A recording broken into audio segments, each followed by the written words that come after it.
Okay, yan mga idol, nagpalit tayo dyan ng filter ng mineral sit-up filtration.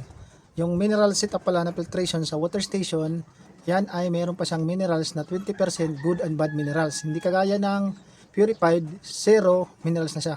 Parang dead water, wala nang laman minerals yung purified water, clear na.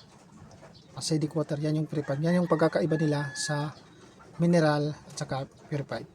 Yung sa atin, nagpalit tayo ng filter ng mineral sit-up, linisan natin, tapos kinabit natin. Tapos yung maganda pa dyan, yung kay client UV light, dalawa, naka-series. Yung sakali dadaan yung tubig sa dalawang UV light, isang UV light dadaan, tapos isa namang UV light. Bali kung masira yung isang UV light, meron pa siyang reserva na isa UV light, mamamatay pa rin yung bakterya. Once na makabili na siya, dalawa na naman.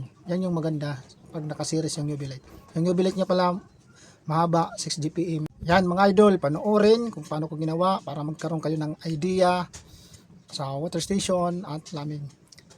Please follow, like and share, comment na rin para alam ko kung saan naabot itong video, saan man papunta. Yan mga idol, panood na.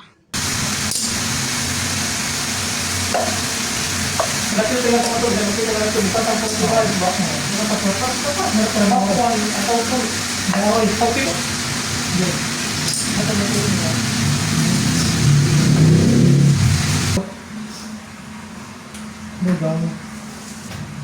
Okay.